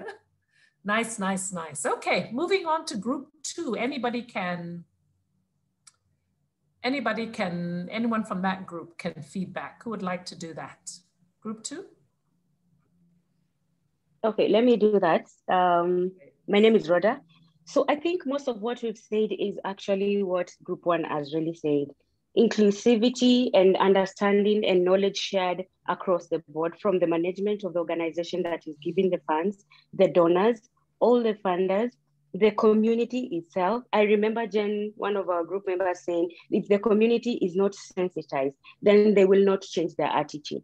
And it's important, even if as we come in and give funds to the organized groups in the communities who are causing a great impact and change in the community, if we do not sensitize them further, then they will probably stay with that attitude over dependency and stuff. But if they get to know and get sensitized, then they are able to get everything that comes from the funder, whether it's in kind, it's in cash, it's in time, and all that.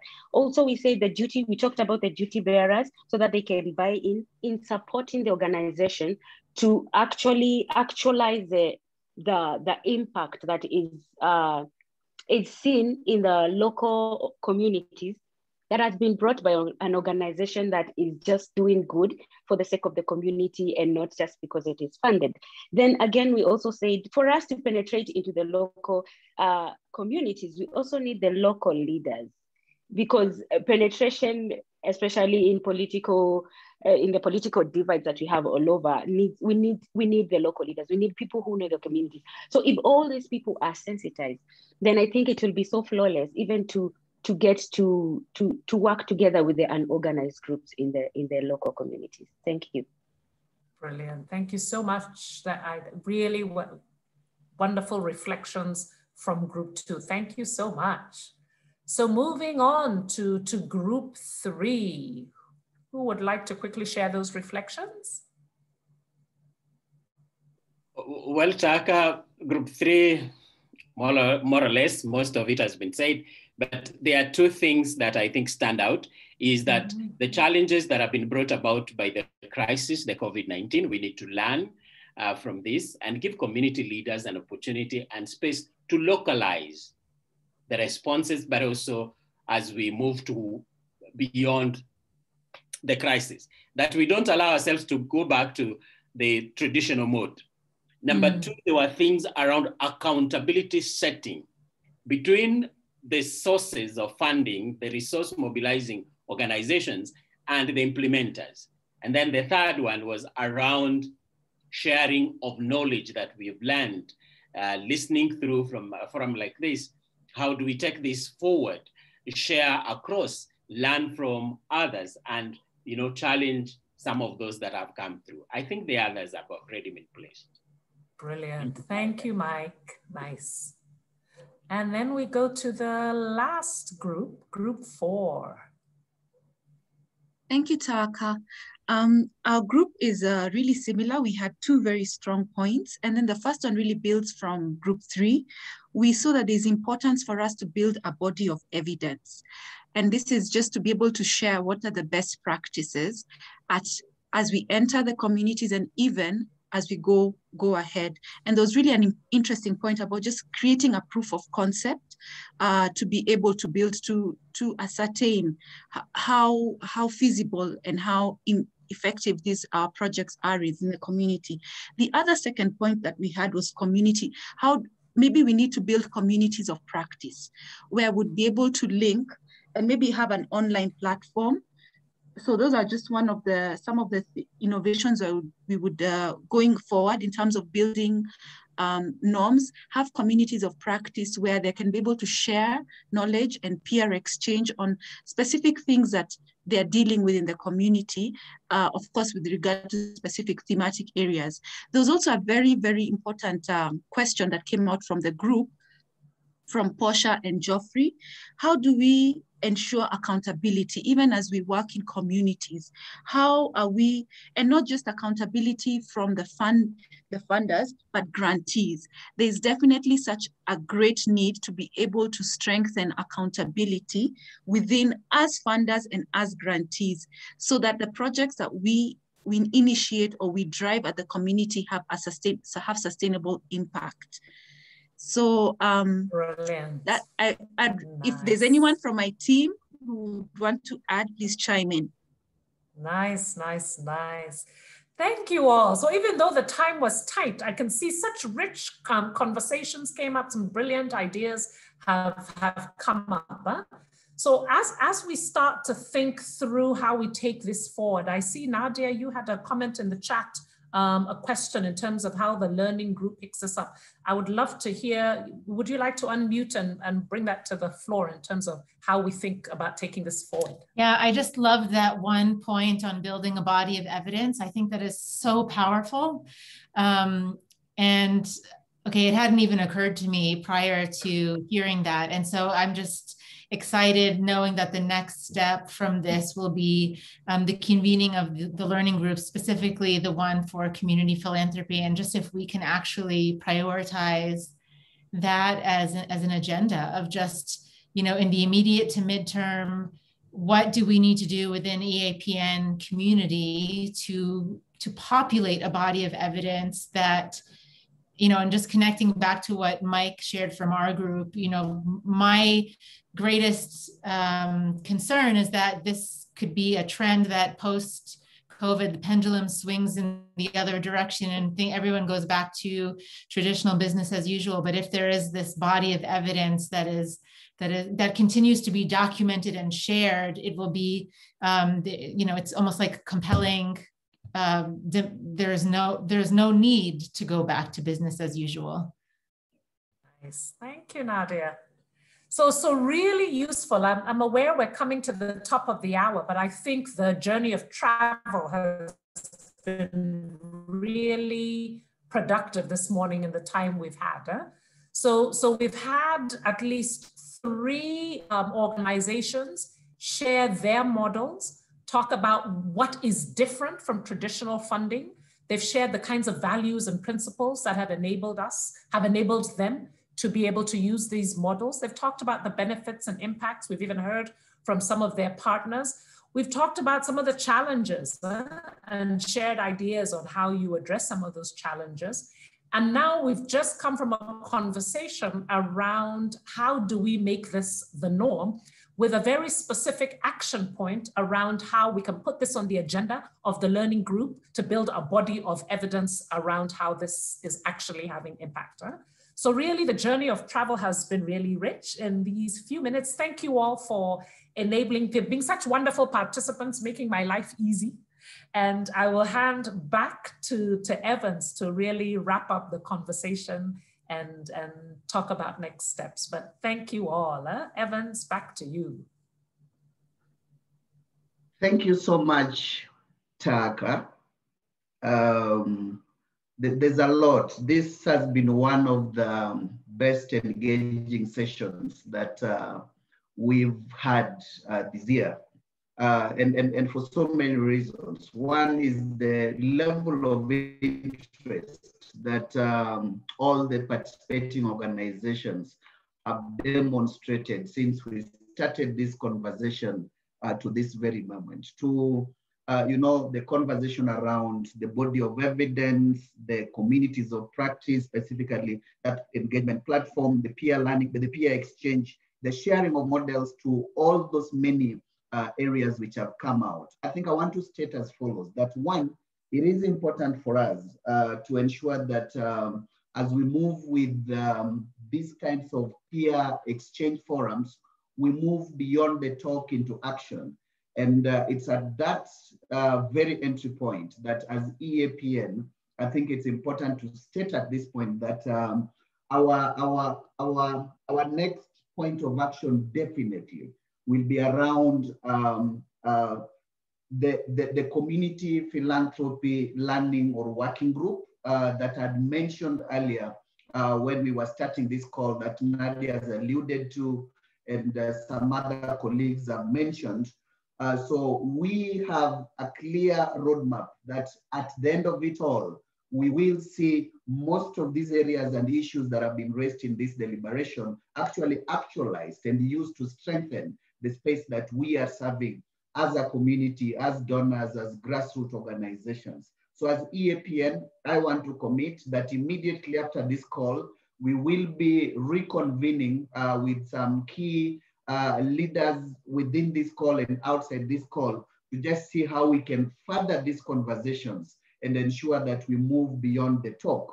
And so the community philanthropy working group will swing into action and just convert some of these areas which have emerged into TORs for their working, for their action, and for their attention as a team that is interested in strengthening community philanthropy, in showcasing some of these models which have come out in this call. We only looked at 3 organizations. There's quite a number. We had 38 organizations at when we were actually breaking out for the breakout sessions. There's a lot that we can learn from them, but there's also a lot of organizations within the call that can learn from the few who have models which have already been tested and proved to be working. So there's a lot for us in terms of providing platform for learning, sharing, and exchanging knowledge, all the way to coming up with the bodies of evidence that we are talking about. So over to us, we will definitely reach out to all of you. And one thing that excites me is I always say that nothing can stand on the way of a community which is united in purpose. And for you to sit this far, it's a clear indication that we are united in purpose and nothing can stand between us and the success that we want to achieve. I want to leave it there and just say that wait for us. We will definitely get in touch with you for actualizing all these dreams and aspirations that have come out of this conversation. Thank you. And I want to say on a separate note, a big thank you to Peace and Civil Source Africa. A big thank you to Mamo and Mott Foundation. A big thank you to Nadia and Bloodwater. A big thank you to Pat for sharing with us. And a big thank you to all of you for finding it just not necessary to just attend and listen, but finding it extremely necessary to share with us what you have from your end in enriching this noble conversation that we've had today. And as I let you go, Taaka, of course, as you said, the East African in West Africa, a big thank you to you. And we look forward to continually coordinating these efforts and partnering with all of you in this call for the success of this great ambition that we have. Thank you, and I wish all of you a great day ahead. Thank you. Bye-bye. Thank you. Thank you. Bye. Thank you, everybody. Thank you, Taaka. Thanks. Thank you. Thank you, Peace. Bye. Bye. Thank you so much. Bye-bye. Bye. Thank you, everyone. Thank you.